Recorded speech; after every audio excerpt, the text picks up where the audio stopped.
Thank you so much for taking the time. I really appreciate it. I know you're balancing, basically two full-time careers at this point between playing golf as a professional and then obviously as Ryder Cup captain here, for the 2025 edition. So how are you doing? How are you balancing all of these things?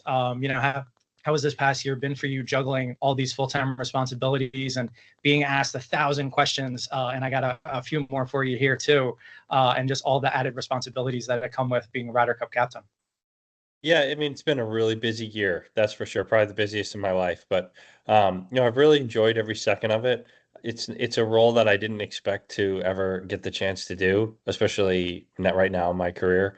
Um, I everybody assumed it would hurt. You wouldn't be able to play at your highest level, but there's no example of this ever happening. So, people immediately assume that the negative in this, but there's no this guy didn't do this a couple years ago and played poorly. So I never thought that that was going to be the case. I feel like I've been able to do a good job of separating the two jobs, but they're both super important to me, and I've actually really enjoyed it.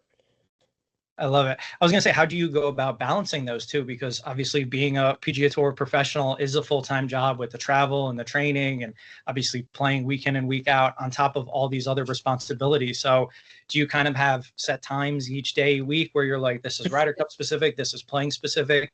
How's that affected maybe your playing schedule this year? Yeah, so what I try to do is when I'm inside the ropes or I'm at a tournament, like I'm a player. I don't I want to focus, especially tournament days when I have a card in my pocket. It's really easy for me to just be a player. And then when I leave the ropes or when I go into the clubhouse or I leave to go home, I'm the captain again. So, I'm able to, you know, sort of be these two different people based on my what I'm doing that day. So when I get to the course, I'm hitting balls in the range. I'm a player and I'm trying to make the Ryder Cup team. When I'm done playing, I can get back into that role of being captain, and it's sort of been a nice distraction for both of these jobs where I'm able to leave one somewhere and then pick it back up. And, it's sort of taken some of the pressure off maybe of my golf, or I'm maybe not as hyper focused on that and, more focused on how to help this team win the Ryder Cup. Mhm. And you alluded to it before too, that there's people who are saying, oh, this is going to affect your on-course play and maybe you're not going to play as well. There's so much pressure and all that. And clearly it hasn't, right? Because you won at the end of last year after you were announced as captain at BMW, if I'm not mistaken. And then you obviously had the Travelers win this year. So, how have you maybe used this added responsibility as Ryder Cup captain as, whether it's motivation or, like you said, a bit of a distraction in terms of finding success on the golf course this season? Yeah, I honestly feel like I'm playing the best golf of my life. So I, like I knew I was concerned. I was worried for sure that this could affect my play. It's certainly the stress of it is a lot, and the asks and the corporate obligations and all that on top of my other ones. So, but there's being the Ryder Cup captain and talking about the Ryder Cup this is legitimately what dreams are made of. Honestly, things that I never even imagined dreaming about. So, I been on teams before, and then I'm able to pick and choose what I liked and didn't necessarily like on these teams, and I'm able to run this team the way I thought would be best. And that's not something a lot of people have done in the history of our sport. Been able to be the captain of one of these teams, so it's a huge honor. Mhm. Before we get into some Ryder Cup specific questions, I'd love to talk about your support system. I know you've had nothing but amazing things to say about your wife. You've called her the champion of our family and, the person who holds everything together. So how much have you relied on her and the rest of your support system, especially this year with all of these added pressures that you've had? Yeah, I mean, listen, the being the Ryder Cup captain at 38, 39 years old, with a very young family, this stuff really has never been done. And then trying to play a full-time schedule and then trying to be the best golfer that I can be. These are things that haven't really been done in the sport, as of, since 1960s or so. So I've been having to really lean on Jill, my wife, people around me to really help out. And Jill's been incredible. She's always there for me. She really doesn't care, she's happy, obviously thrilled when I do well and play well, but she doesn't really care if I play, like she doesn't care at all if I play poorly. So, but she what I always tell people is she allows me to be the best that I can be. Whether that's going to the course and practicing on my off weeks, or doing a Ryder Cup call all morning and then going to the golf course, stuff like that. So she allows me to be the best that I can be, and without that, I don't think I could be good at either of these jobs. Yeah, I love it. Right. And everyone thinks, golf obviously is such an individual sport, but all you guys have such support systems around you, whether it's families, it's agents, it's managers and trainers and all that kind of stuff like that. So, I love to hear that she's obviously been, your number one fan and number one supporter through all of it. That's Definitely. great. What's, you've been asked this question 1,000 times, so we're going to make it 1,001, maybe not necessarily telling me whether or not you're going to play, but this is such a major decision. Every day I wake up and I, someone's got an opinion on it. Oh, it's going to affect the team. It's going to affect his career. It's going to be great. It's not going to be great. What goes into making a decision like this? Like you said, knowing it's something that is rarely done. You said you're playing the best golf of your life. Do you feel you can help Team USA win as a playing captain? Well, I have a lot of people to help with this decision. This is a major decision. It's probably the biggest decision I'll ever face in my life. So we have an analytical team that, we look at all the players. And, when we look at myself, like we talk about me as if I'm not there. So, we look at, possible pairings, golf ball comparisons, personality comparisons, past performances, tournaments they've done well at, how they're doing now. And, we have to look at that very objectively. Is this player, meaning myself, is he one of the best 12 in the country that can help us win the Ryder Cup? And when we come down to make those decisions, like that's how I'm going to make the decision. What's best for the team? Is what's best for the team for me to play, or is what's best for me to team to sit back and fill, the spot that I would have with another hot player, or, so we're genuinely going to sit down and make the best decision for the team. And I realize that whatever decision I make is going to be highly scrutinized. But we're going to have to live with that decision. And, I play and we win the Ryder Cup. That's going to be really fun. If there's any other outcome, it's going to be really difficult. And we're aware of that. Yeah, definitely. And you mentioned that this is arguably the biggest decision of your life. So how do you deal with all that pressure and knowing that this could potentially, I'm obviously not trying to undersell all the amazing accomplishments you've had in your career, but this could be something that people look back on and be like, oh, he played and we lost, or, oh, he didn't play and we lost and we should have won and he should have played. So how, is this a legacy defining kind of decision for you? Yeah, it is. I think what happens at this Ryder Cup will be sort of my thing for the rest of my career, which is, that I think every captain that goes through this, when they win, they're the best captain ever. And then if your team loses, the captain was terrible. It's always the case, and it's not always the case. I've been on teams that we lost where our captain was amazing. So I have to try my best not to sort of get out ahead of thinking of like this could happen if this and this happens, or I need to continuously try to make the decision that I think is best for the United States Ryder Cup team. And we'll ask the players as well. We'll talk to the players and see what they think, and their opinions matter a lot to me. Mm-hmm. You mentioned the players, and like you said, it's finding the right chemistry. It's who's got the hot hand and all that. So how do you make up that ideal team between all of those factors, right? And you have multiple tours that you're looking at too. You have the PGA Tour, you have Live. Have you gone to any Live events to maybe talk to some of the potential guys on the team? I know you mentioned Bryson previously. He's a key player for you to be on this team. So how have you been able to balance all that? And what's that ideal makeup and putting this puzzle together for Team USA? Yeah, well, I think on any team, whether in any sport or Ryder Cup teams, the players know who are the best players and who needs to be on the team. Like at the start of the year, the general shape of what the team is going to look like, and then hopefully you can plug in, some players that may have had a great year, or a young player that's coming up, or a Ryder Cup player that's really tough. And you know, we want to look for guys that, you know, fit the golf course with the data, but most importantly, guys that we know that can handle the atmosphere and handle the situation. You know, there's nothing quite like a Ryder Cup. So you look at majors, you look at maybe how they handled a Sunday round, or you know, how they handled leading a tournament, or you know, maybe they lost the tournament but still like played amazing. You know, there's stuff like that, and you look at the analytical data as well to see how, you know, they fit the Bethpage Black, and you sit down with your vice captains and try to make the best decision for the team. Yeah, leaving no stone unturned, I'm sure.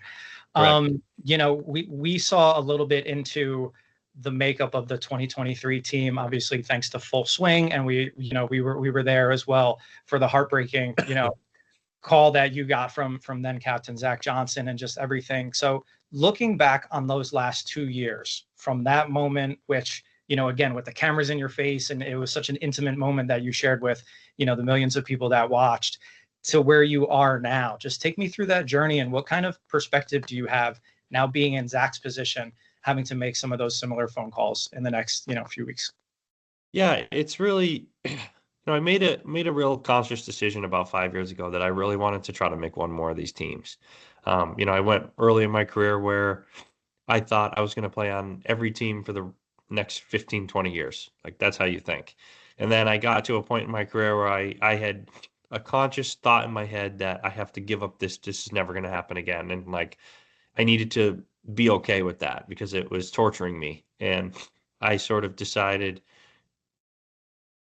that part of your career is closed, and that's okay, but like, we got to move on. And then it was like, I can still make these teams and make a difference. And I sort of had to look at myself and say, okay, I haven't made some of these teams. What can I do besides my golf to uh, try to make some of these teams? So I made this real conscious effort to try to get to know this new generation that I didn't know very well. And it was the greatest gift that I've ever gotten since I've been on the tour. I spent most of my career sort of in the shadows doing my own thing. And this new generation, they truly all really like each other. They're all legit friends, and they like go on vacations together. They hang out. They root for one another. This is something that I had never done or felt. And like, I see there, when Jordan Spieth wins, Justin Thomas is genuinely happy for him. And that goes down the list. And I just learned so much about how these guys go about their career, and it's a much healthier way of doing things. And then all of a sudden you start playing better golf because of that. So, that was sort of how this all happened. And then I was fortunate enough I was a vice captain of the President's Cup last year and won BMW and got to make the team. And again, then I thought that was, I had the clinching point. And I thought, what an amazing way to end my team's career. And then, a year later, here we are again, with a chance to make the team, and in a unique situation. Yeah, it's funny. It's funny how that works out, right? Like you said, you're like, oh, I'm going to be on every team. Now I'm never going to make a team. And then now here you are as captain of the team and potentially a playing captain. So that whole arc in that story is absolutely amazing. How do you manage the emotions and the stress and the anxiety of all that, knowing that it's been complete opposite kind of mindsets and thoughts? Like you said, that you're like, hey, I'm the guy, I'm one of the best players in the world, I'm going to be here every year. And, this will obviously be your first Ryder Cup since 2014. So how do you kind of manage those, I guess, that roller coaster, if you will, or is that just kind of life? I mean, I think like what I've done a really good job of is just going with the flow.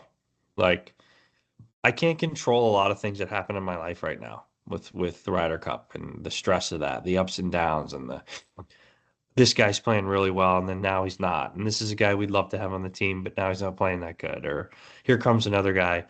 And what I'm most proud of is just like whatever challenges come my way over the last year and a half year, I've just sort of dealt with it. Like, I haven't really had come up with a plan. It's just like, all right, um, you're the Ryder Cup captain now. So how are we going to do this? It's like, all right, we're just going to have to learn as we go. I'm going to talk to some older captains. I'm going to talk to the players. I'm going to find out what they like, what they don't like, and sort of just sort of roll with the punches, which is not really my sort of personality. I like to be pretty planned out, regimented, and I think that's the thing I've done the best is sort of just adapt as we go. Is that eating you up inside? Because I'm very much like a type A, like I need to be planned, I need to be struck. Like I was on this call 5 minutes before it started, kind of thing. Like that's just who I am and how I operate. And like you said, having to go with the flow now and learn on the fly. Like, is that growth? Is that something you're excited about, or on the inside you're kind of screaming, being like, I want to have everything planned out and No, written I out? I think that I've like like I got some days I have Ryder Cup calls for a couple hours, and then I have to I have to still try to be a good dad, and I still got to try to be a good golfer. And sometimes if you looked at the week ahead, it could look pretty daunting to where, you know, tournament weeks, big tournaments. I got Ryder Cup calls and stuff I'm doing with the vice captains, but I also got to try to figure out how to play well.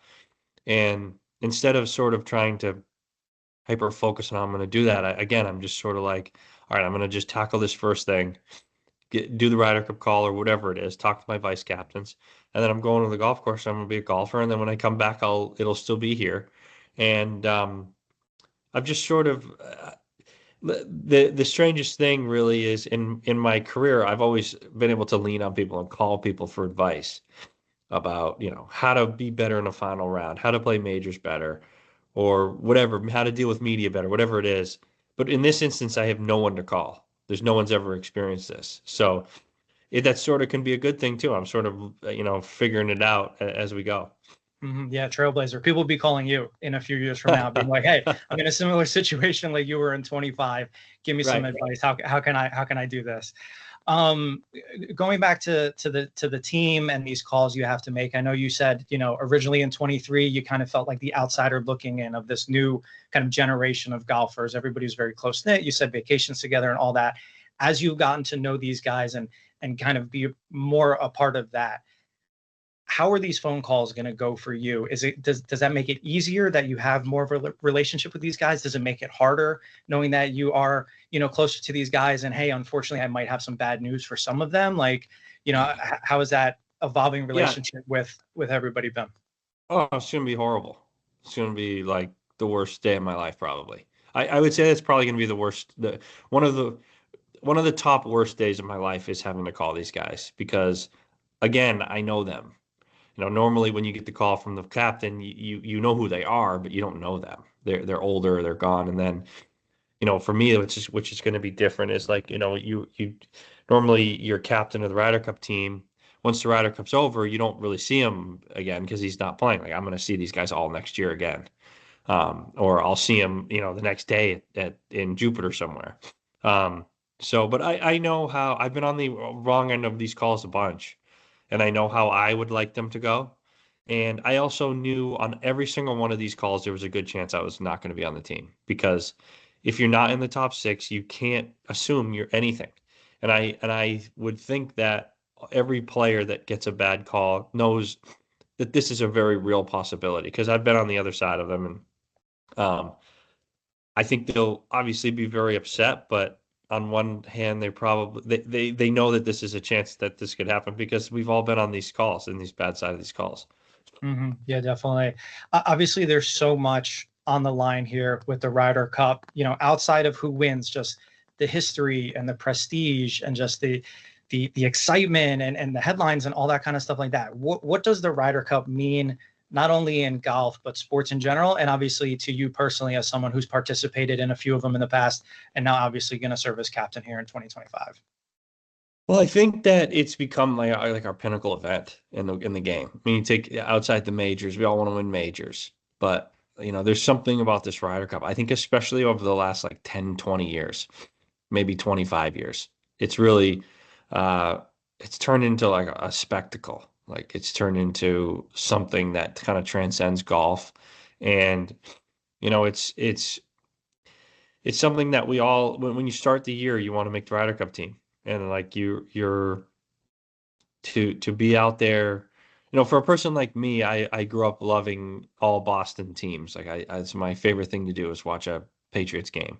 So I always craved that team atmosphere and that team locker room. And we don't ever get that in golf. And when you're in that locker room with the guys, you're you're genuinely on a team and you're really rooting for every player in that room. As opposed to that's your friend, you want him to win, but I still want to beat you. Or, like he's a good guy, but like I want to win.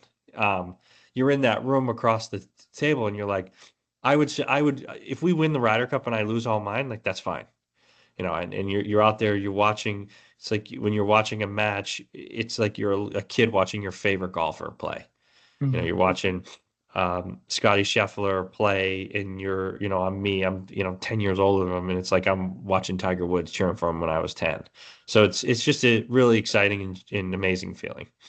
I love that. Yeah, and you mentioned the Patriots, and as a Giants fan, I don't want to mention Eli Manning, but I feel I Yeah. just need to, even just bringing it up, saying that, I just have to. Sorry, that's just the whole New York Yeah. Boston thing. Yeah.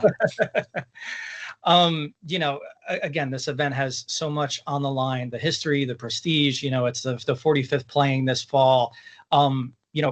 History and prestige and all that. Rolex, that's a brand that's synonymous with that. They obviously have been involved in golf for 60 years, affiliated with around 60 years, the Ryder Cup for 30. I know you've been one of the testimonies, for the last year or so. So what does the brand bring to golf? Why is it such a perfect fit?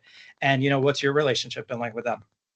Well, for me, I think I never expected to ever have a sponsorship with Rolex. That's like as prestigious of an honor you can have as a golfer and really as an athlete or anything.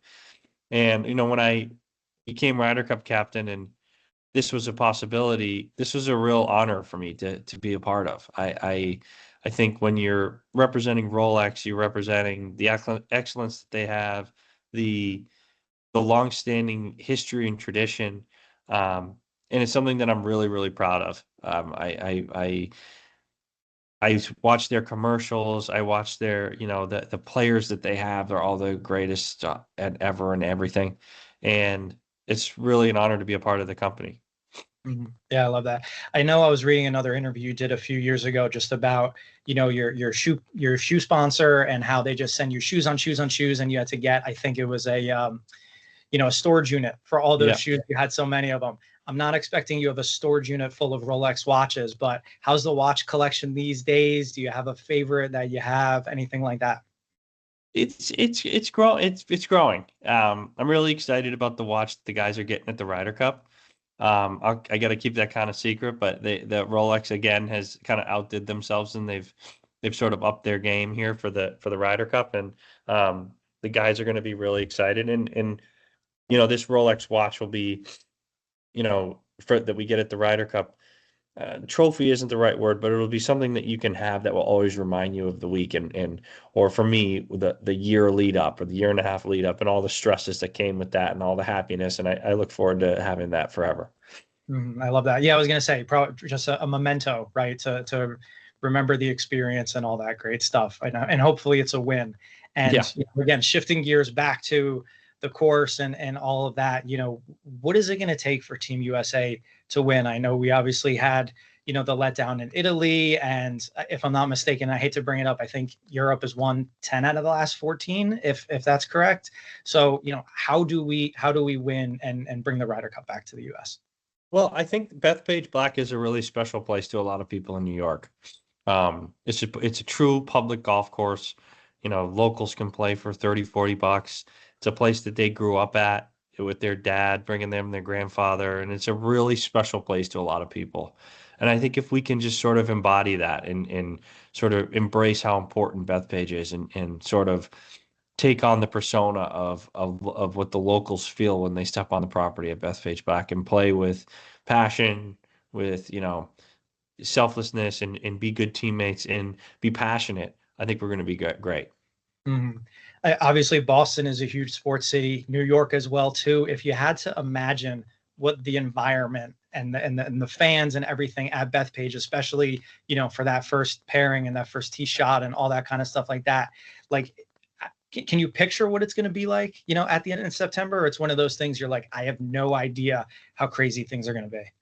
I think it's going to be like a monumental event in sports. I think, I think past golf. I think there'll be people that will say, I remember when I was at Bethpage. I remember when I went to the Ryder Cup there.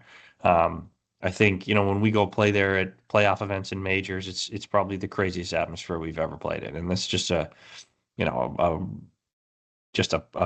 PGA Tour event. Now you couple that with playing for your country, and New Yorkers are very proud of being Americans, and at their course at the public Bethpage Black, I think they're going to be pretty passionate fans out there. Yeah. How do you guys balance kind of getting overhyped? I know that home field, home court advantage is valuable in a lot of sports, but golf, right? You have to be quiet, you have to be focused. The game is played from here to here kind of thing. So how do you kind of take that excitement and that momentum, but not get too hyped? Yeah, I think that's a great balance to captains that we're going to have to show the boys, because when you show up to a Ryder Cup, especially a home Ryder Cup, you don't need much in motivation. You don't need much in, it's there. Like you don't need much more of a push. I think the most important thing is, push and being a good team. And I think that the guys are so willing to do that. And, they care about this Ryder Cup a lot. That's the thing that struck me the most, is how much they want this. And, I think we got to manage our emotions, but at the same time, be passionate players. Mm-hmm. And finally, I know our time is coming to an end here, and I'm sure you have 1,000 other things to do as a player and Ryder Cup captain. But what would it mean not only for Team USA to win this Ryder Cup at Bethpage Black, on home soil, but for you personally? We spoke about it earlier today, just that kind of arc, that career arc that you've had. So what would it mean not only for the team, but you personally to, hopefully hoist this trophy at the end of the tournament?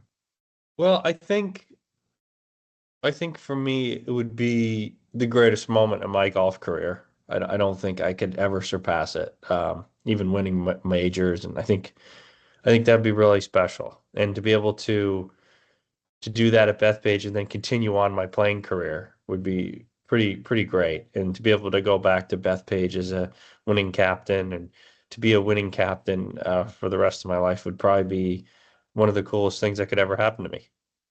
Yeah, I love it. No pressure on picking the team, deciding if you're going to be a playing captain or not, or literally any other decision you have Yeah. involved with it. But Keegan, again, thank you so much for taking the time. I really appreciate it. Like I said, I know you're juggling 1,000 things a day, so thank you for squeezing me in. Good luck this week. Good luck the rest of the season, and we'll see you for the Ryder Cup. Thanks for the time.